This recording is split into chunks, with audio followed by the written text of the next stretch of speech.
Olá pessoal, bem-vindos a mais um podcast da Rafus Press. Estamos mais um Biblioteca Submersa seguido, né? Faz um tempo que nós não tínhamos e agora temos vários, né? Eu nem faria um Biblioteca Submersa e nem seria sobre este livro em especial, mas eu terminei de ler, achei ele tão, como eu vou dizer assim, instigante, tão ah, bem bolado, né? Ele tem uma estrutura, uma percepção muito interessante das coisas que eu acabei resolvendo comentar um pouco sobre esse livro, né? É um livro raro, tive acesso a ele através do autor, né? Ou seja, do manuscrito, e é uma pena, porque ele deveria ser mais lido. Estou em contato com o autor, quero ver se consigo publicar alguma coisa dele ou a tradução deste livro aqui, inclusive já com um prefácio, né, sobre o tema que eu vou tocar um pouco hoje. O livro é The Frost Crabs of Friedrich Wilhelm Nietzsche, Michael Uhl, né? Uh, enfim, crabs em inglês são caranguejos, né? Os caranguejos congelados de Friedrich Wilhelm Nietzsche. É um título brilhante, cômico, instigante ao mesmo tempo, num certo sentido, né? E esses elementos existem na obra em si. Foi publicada, o Michael Hall, é bom falar um pouco sobre ele. Ele é filósofo, ele está, eu acho, trabalhando em alguma universidade americana, não me lembro agora qual, mas ele já publicou pela Routledge, que é um importante selo, né, de publicações acadêmicas. O livro dele de pesquisa chama-se Noá Materialismo, que é um trabalho ali de expansão do materialismo para além daquelas fronteiras muito estritas do materialismo, especialmente no Brasil, isso é comum, do marxismo, né? A interpretação materialista vinda do marxismo, a única, não é exclusiva e é limitada, né? E aí ele saiu com essa obra de ficção em justamente este ano, 2024. É uma série nova da Monte Abraxas, foi publicada então pela Monte Abraxas, pelo Dan Ghetto, que é um cara que tem um faro inacreditável para obras diferentes, obras subversivas, né? Isso é uma característica dele, de fato é inegável quão bom ele é nisso. E é uma noveleta de em torno de 60 páginas, e ela é brilhante porque ela toca em dois temas muito interessantes, né? Que eu vou tentar, na verdade, duas percepções narrativas interessantes que têm a ver com, como eu vou dizer assim, com o fazer narrativo a partir de uma perspectiva especulativa, mas essa perspectiva especulativa é mais livre, porque ela é filosófica, né? Não essencialmente narrativa. Então, deixa eu só pegar aqui a minha colinha. Esse livro saiu em 2024 pela Monte Abraxas, né? E do que ele trata em si? Ele trata. Eu vou falar mais um pouco do livro, tentar não dar muito spoiler, embora eu não saiba quando o nosso ouvinte vai ter, ou espectador vai ter acesso a essa obra. Eu acredito que só quando realmente eu conseguir a tradução do autor, né? Estou ali batalhando, ver se consigo que ele libere a tradução para nós aqui do Brasil. É...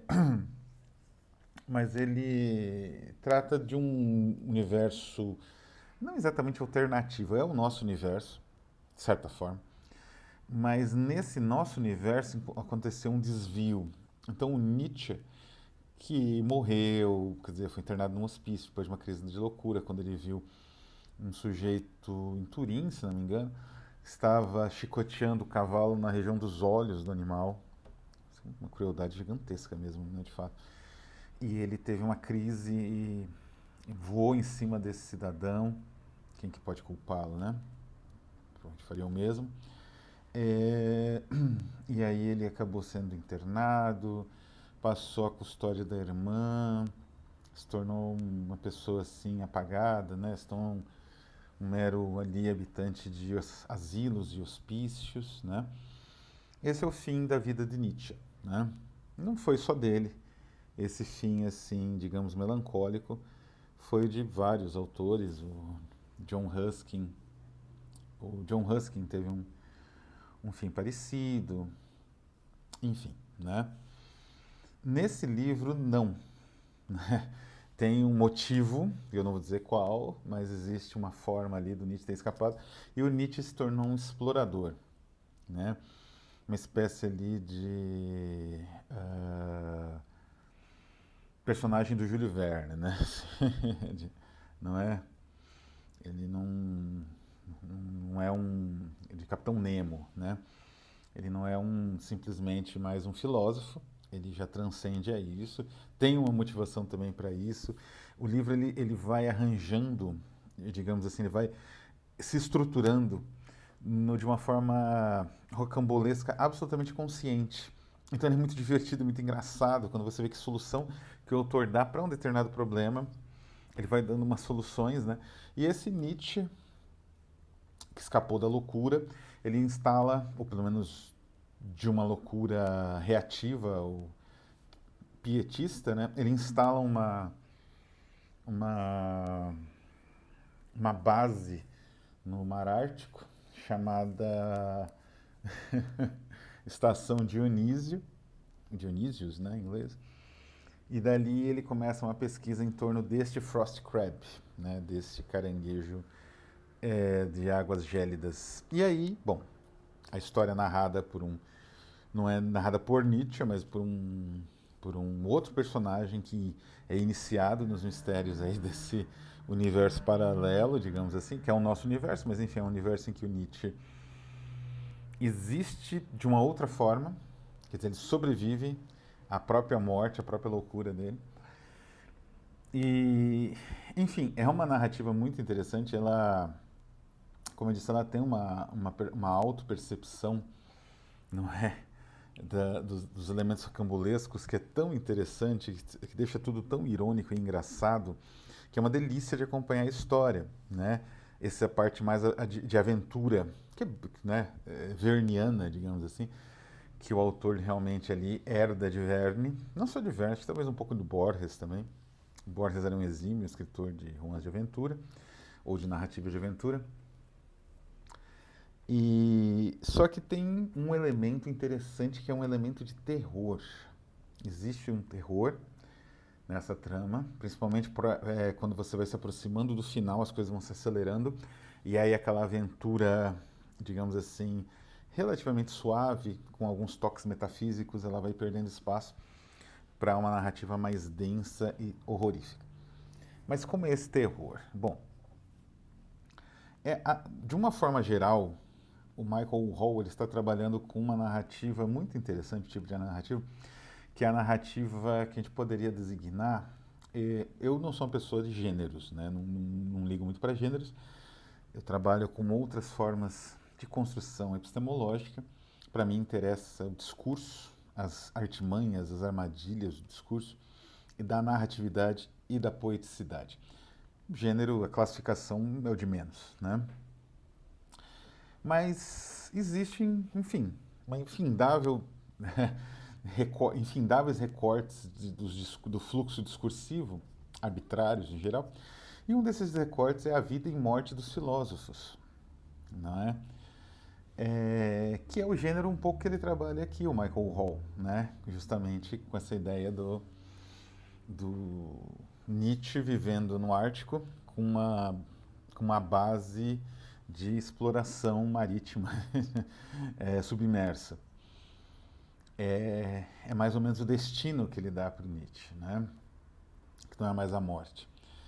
E é um gênero que eu, digamos assim, gênero, como eu disse, com imensas aspas aí, a gente pode dizer, é antigo, talvez o grande apogeu, né? A primeira grande obra desse gênero, Vida e Morte de Filósofos, tenha sido a Apologia de Sócrates, né, escrita por Platão, que é a parte de uma quadrilogia, né, que é desde quando saiu a sentença, acho que o Criton, tem vários ali diálogos que ele trabalha só a condenação do Sócrates, né? Transformando Sócrates num personagem autoconsciente em primeira pessoa, quase Então esse é o primeiro grande momento, mas tem outros, Georges Laércio e tal.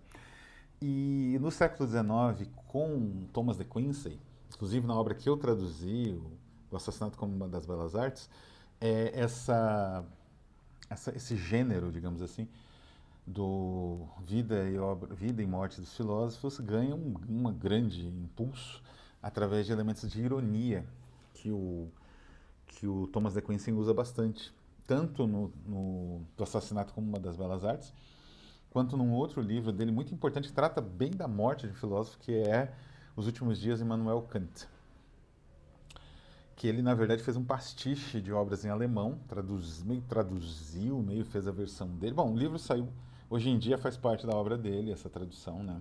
A obra completa dele.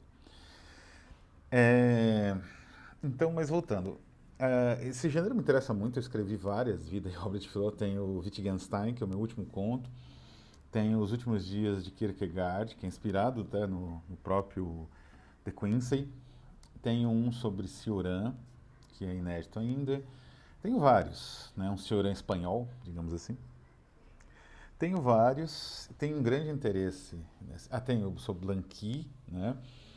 Tenho um grande interesse nesse tipo de gênero, digamos assim, né? Eu acho instigante por conta dos filósofos ser uma espécie, essas obras têm uma tendência a se transformar em agiografias, né? Então você ironizar isso é muito interessante, que é exatamente o que faz o Thomas de Quincey, né? A geografia é a vida dos santos, né?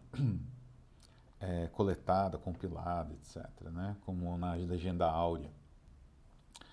Bom, esse é um dos gêneros, então, nosso amigo o Hall, ele dá um desfecho interessante do Nietzsche, transformando uma espécie de Nemo, né? De Capitão Nemo, do Nautilus, um tipo de Nautilus, né? E ou, sei lá, Morro, enfim, esse tipo de sábio savanfu, né? Esse tipo de sábio louco que desenvolve aparatos, tractanas, mecanismos científicos em ilhas, em lugares perdidos e em confronto com um observador, com um protagonista, observador também, né, que testemunha tudo e que representaria a racionalidade. Isso é bem o Júlio Verne, é bem isso, né? A viagem do Nautilus. Mas aqui é diferente, é totalmente diferente. De certa forma, o narrador ainda representa uma racionalidade, mas não a racionalidade. E ele é mais seduzido do que ele contesta realmente as metodologias e idiosincrasias de Nietzsche, né? Ah, então, por um lado, é uma obra que trabalha essa ideia da vida dos filósofos, que eu acho muito interessante. É um tipo de, digamos assim, literatura que é engraçado como ela não tem muito espaço hoje, mas é uma literatura muito rica e ela é muito sugestiva, né? Então, tem vários autores que trabalham mais ou menos esse universo, mas não sei se por tendências anti-intelectuais ou coisa assim, acaba indo por uma direção ou outra para tentar esconder essa essência de vida de filósofos, né? Vida de artistas, enfim, né? As variações possíveis. Agora, como eu disse, essa aventura, quer dizer, a coisa toda estava seguindo uma espécie de aventura, como eu disse, né? Aquela estrutura geral que foi confeccionada muito bem pelo Júlio Verne em várias obras diferentes, em que você tem o protagonista em conflito, às vezes não em conflito, mas assim, de certa forma, diante de um antagonista poderoso que é um cientista, um sábio, cujos valores são deturpados, esse tipo de coisa, né? Aqui isso existe, mas no Verne as coisas todas têm uma tendência em se encaminhar para uma aventura, aventura científica, vamos dizer assim, né? Essa precursora da ficção científica como a gente conhece hoje, principalmente ali dos Star Wars, tá? Eles levam muito, eles carregam muitos elementos vernianos, né? Mas conradianos, elemento da viagem, né? Conrad também tinha obras assim. Mas aqui é um desvio, né? Quer dizer, a coisa não vai para a aventura, ou sei lá, no caso eu mencionei o Conrad ele às vezes resvalava no terror, como acontece no Lord Jim, mas ele só resvala, depois ele volta para a aventura um bom tempo, né? Até o final, o desfecho, que é um pouco nihilista e tal. Mas aqui não é resvala, ele vai numa direção segura do terror. E aí a gente entra, e é uma parte curta, mas é um terror especulativo até, baseado muito em imagem, frases, né?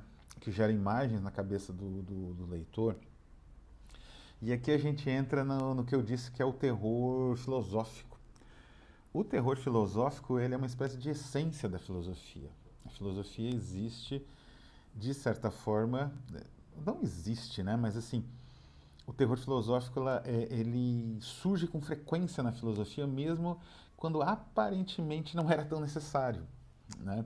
A Susan Sontag, no livro dela Diante da Dor dos Outros, né? Foi o último livro dela, eu acho, faleceu relativamente jovem, uma grande autora de ensaios. Ela analisa um trecho da República que fala sobre a necessidade de você controlar suas próprias paixões e apetites físicos, fisiológicos, corporais. O Platão poderia ter trabalhado, né, no diálogo socrático aí, alguma coisa relacionada, sei lá, sexo fora do casamento, qualquer coisa que fosse considerado imoral pela sociedade da época, e não era pouca coisa que era. Mas não, ele vai trabalhar com um personagem chamado Leôncio, que sabe que na muralha externa da cidade murada, né, de Atenas, houve execuções. Ele quer ver essas execuções, mas ao mesmo tempo ele sabe que ele não pode, para quê, né? Não tem sentido fazer isso. Então ele entra num conflito até que ele sente como se os olhos levassem ele lá, ele até tampar os olhos, né? E aí quando ele está diante da cena dantesca dos cadáveres dos executados, ele abre bem os olhos e fala, ó, para vocês se deliciarem com essa cena, como se estivesse falando para os olhos. Dessa pequena alegoria platônica, né?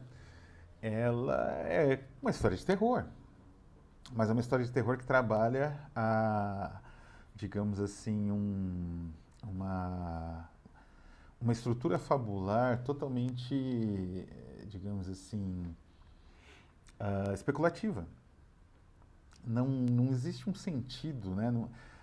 Embora a história seja violenta, a narrativa tenha um desfecho estranho e tenha, enfim, esse elemento de violência extrema, inclusive, porque provavelmente essas execuções não deviam ter sido muito bonitas, né? As execuções públicas eram realizadas a depender do tipo de criminoso fora das muralhas da cidade, já para ele apodrecer fora da cidade, né? Isso que acontecia com o corpo. Ele opta por isso, e ele opta por isso para falar sobre a disputa entre razão e apetites, né? E esses drives, né? Essas pulsões. O Aristóteles, né? Para a gente continuar no mundo aí dos grandes pais da filosofia, ele tem textos dele jovem que ele fala sobre os tais piratas tirrenos, né? Que seriam, enfim, de uma região da Grécia, né? Do Mar Tirreno. Depois isso também é identificado em outros textos com macedônios, enfim. E o que são esses piratas tirrenos? O Aristóteles era fascinado pelo tipo de execução que eles realizavam, que era a seguinte: eles prendiam um homem ou uma mulher, condenados ali, com um cadáver, como se fosse um duplo, mão com mão, peito com peito, né, perna com perna, boca com boca, né, cabeça com cabeça, e deixava os dois ali.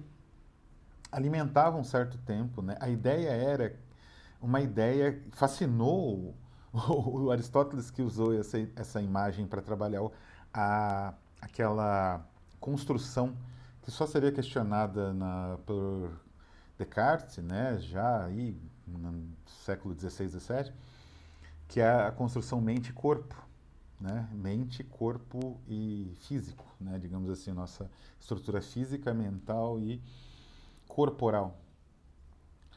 Ele utilizava essa imagem, porque a ideia dos piratas tirrenos, né? Isso é um artigo do Esse artigo está disponível no JS Store, quem quiser acessar, é de graça, você só se cadastra no Google mesmo, né? E acessa, tem que ler online, mas mesmo assim dá. É o artigo vem aqui o nome do cara, é Brunswick, né? Jacques Brunswick. Jacques Brunswick. Aristóteles Tirrenian, né? Então, assim, isso fascinou Aristóteles, porque, na verdade, a execução e os torturadores fascinam sempre os filósofos, e assassinos, torturadores, porque eles têm uma visão muito complexa do corpo e da mente, depende, para a tortura funcionar, depende dos dois, e isso fez com que eles tivessem, não é? Isso desde o Platão, do Aristóteles até o Cioran, até o de Maistre, Joseph de Maistre, né? É, então os piratas tirrenos faziam era, na verdade, é, produzir uma contaminação do corpo sadio pelo apodrecimento do corpo podre próximo, do corpo cadavérico próximo, uma núpcias, né? Até o nome da execução em latim, né? Núpcia como é que é? Cadavérica, uma coisa assim. Porque exatamente é um casamento, né? Um corpo sadio, um corpo adoentado, no caso um corpo podre, né? A tendência é que o corpo podre domine. E é isso que os piratas esperavam.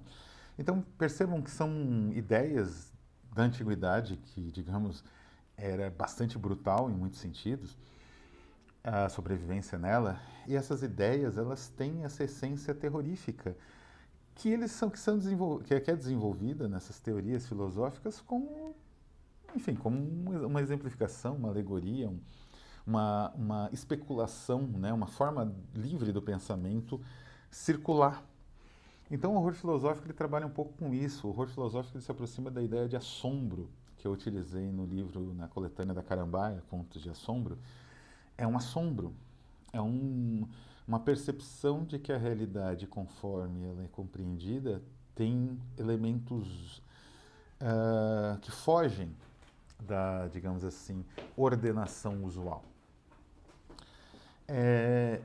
Enfim, o horror filosófico ele é uma disciplina, como eu disse, pode ser um gênero, poderia até ser um subgênero, não é do meu interesse a classificação, mas existe essa, digamos assim, essa forma de compreensão do terror que transcende o corpo, ele se estrutura na mente, mas não na mente como um efeito de algo, né? Mas na mente como um processo. E o Michael Hall ele vai trabalhar exatamente com isso no livro dele, no final, que é justamente o entendimento daquilo que fez Nietzsche dar um salto das teorias clássicas do Nietzsche, do eterno retorno, da vontade de potência, né? Do super-homem, ele dá um salto para ficar pesquisando esses caranguejos subaquáticos, né? Existe um motivo, esse motivo ultrapassa a ironia, que é evidente no livro todo, como eu disse. Existe uma grande porção de ironia, de pastiche até, ultrapassa tudo isso e atinge um alvo que é uma percepção do horror, de um tipo de horror muito, muito sofisticado e muito instigante e que atualiza, né, digamos assim, a própria visão de horror que o próprio Nietzsche tinha, né? O Nietzsche tem aquela imagem lindíssima que eu utilizo em alguns livros dos seres que inventam a consciência e que essa invenção foi numa estrela distante, né? Foi o momento mais mentiroso da história, mas durou muito pouco, porque logo a estrela, né, onde estava o planeta desses animais que inventaram a consciência, se esgotou, se apagou e os animais conscientes morreram congelados. Ou seja, o Nietzsche mesmo trabalhou o horror filosófico, né, que é essa construção narrativa dentro da própria dinâmica do pensamento, e muito bem, aliás, né? Então é um livro brilhante, espero trazer em breve em português para a leitura de todos. E espero que essas ideias, né, do horror filosófico alimentem outros analistas, outros pesquisadores e outros autores. Eu vou ficando por aqui e até a próxima.